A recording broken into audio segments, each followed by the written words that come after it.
Welcome to this lecture. In this lecture, we will discuss about how to convert any number system into octal number system. So friends, you know octal number system. It is also known as base 8 number system. So there are total 8 symbols from 0 to 7. Any number which is greater than 7 is not allowed in this octal number system. So let's see some examples. So this is the first decimal to octal conversion. It is given in completely integer form. Now we use successive division method. So 879 divided by 8, that gives 109 as a quotient and 7 as a remainder. This 7 is also known as LSB. Okay. Now 109 divided by 8, that will give 13 as a quotient and 5 as a remainder. Again 13 divided by 8, that will give 1 as a quotient and 5 as a remainder.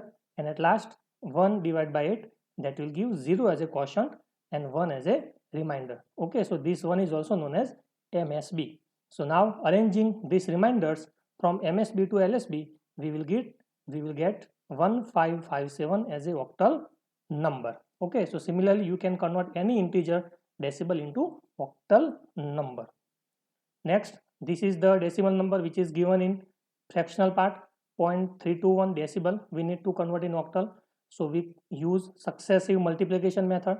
So in this method, what we will do, 0.321 multiplied by 8, that will give 0.56 as a fraction and this 2 as a integer. This 2 is also known as MSB. Again 0.56 multiplied by 8, that will give 0.48 as a fraction and 4 as a integer.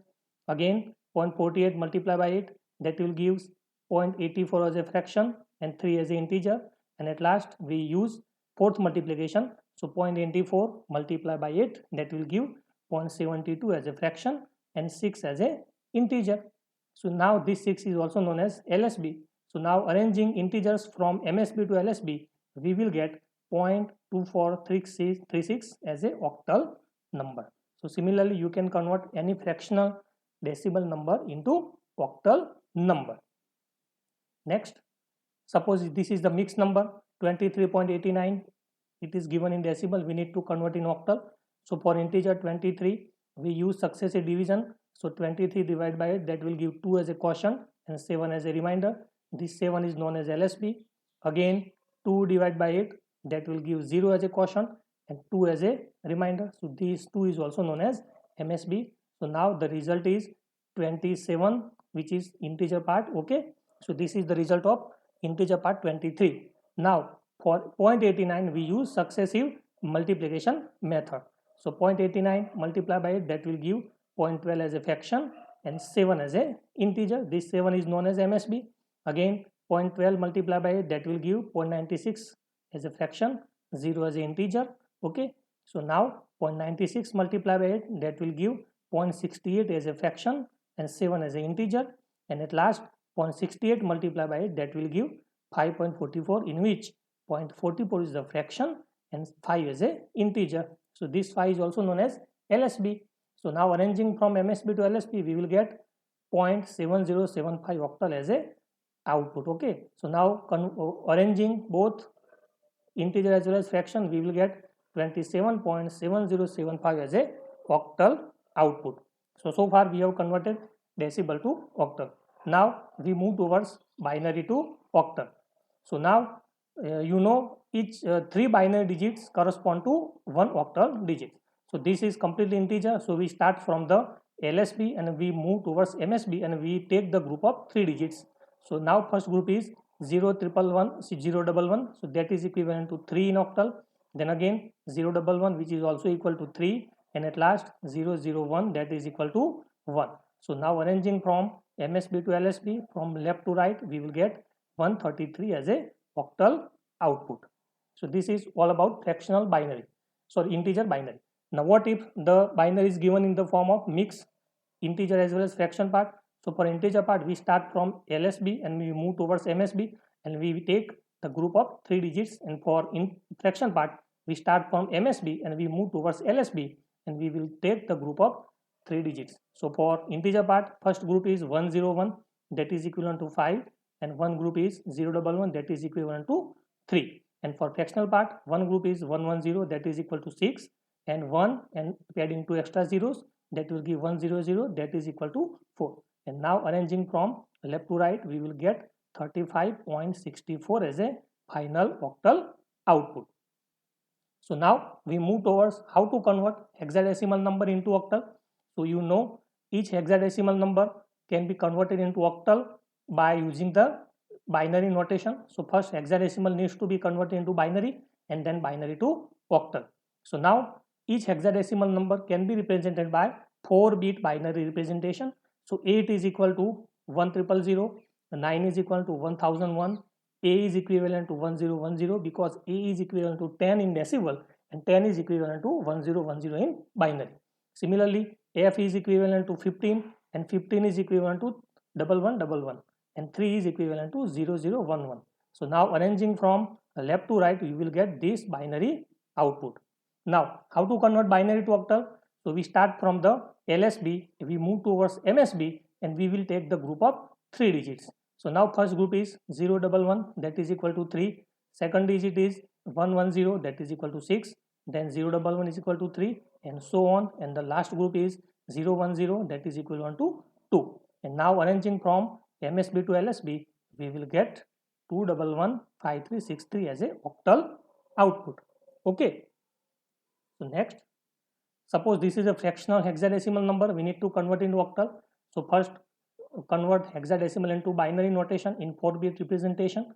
So 7 is equivalent to 0111, 2 is equivalent to 0010, C is equivalent to 1100 and D is equivalent to 1102. Okay, and now arranging from left to right, we will get this as a binary output. So now convert this binary into octal notation. So we start from the LSB and we move towards MSB and we will group the 3 digit. Okay, so first group is 100, that is equal to 4, then 110, that is equal to 6, then 100, that is equal to 4, then 101, that is equal to 5, again 100, that is equal to 4, and again 011, that is equal to 2. Okay, so now this is our, from left to right, this is our final answer, 245464 into octal number. Okay, so for fractional part, we start the grouping from MSB to LSB, that is from right to left, so from left to right. So 011 and then again we will move towards LSB. Okay, so this is our final output. So now at last we will convert a mixed hexadecimal number into octal number. So first we convert into binary. So 7 is equivalent to 0111, 8 is equivalent to 1000, A is equivalent to 1010 and C is equivalent to 1100. So from arranging from left to right, we will get this as a binary output. Okay, and now we start converting binary to octal. So for integer part, we start from LSB to MSB, and for fractional part, we start from MSB to LSB, and we group the 3 digits and then we represent the 3-digit binary into octal. So first group is 000, that is equal to 0, then 111, that is equal to 7, and then 001, that is equal to 1. And from for the fraction part, 101, that is equal to 5, then 011, that is equal to 3, and then 00 and adding extra 0, that is equal to 0. And arranging from left to right, you will get 170.530 as a octal output. So far we have converted a mixed hexadecimal number into octal number. Now what if the number system is other than these 3 number systems? Suppose base 7 number system is given here, 56127 base system, that needs to be converted into octal. So for that we have to convert into decibel and then decibel to octal. So how to convert base 7 system into decibel? So we start from the LSB and we multiply the each digit with the power series of 7. So 2 multiplied by 7 raised to 0, that means 2 multiplied by 1 plus 1 multiplied by 7 raised to 1 plus 6 multiplied by 7 raised to 2 plus 5 multiplied by 7 raised to 3. That will give 2018 as a decibel output. So now we have to convert this decibel into octal. So how to convert? So we use successive division method. So 2018 divided by 8, that will give 252 as a quotient and 2 as a remainder. This 2 is also known as LSB. Again 252 divided by 8, that will give 31 as a quotient and 4 as a remainder. Then now 31 divided by 8, that will give 3 as a quotient and 7 as a remainder. and again 3 divided by it, so that will give 0 as a quotient and 3 as a remainder. So now 3 is also known as MSB. So now arranging from MSB to LSB, we will get 3742 as a final octal output. So similarly, you can convert any number system having any base into octal number system. So that's all from my side. In next lecture, we will discuss about hexadecimal number system, how to convert any number system into hexadecimal number system. So I hope you have enjoyed my lecture. So that's all from my side. So till then, be happy, be safe, be fearless, and keep faith in Almighty. Thank you very much.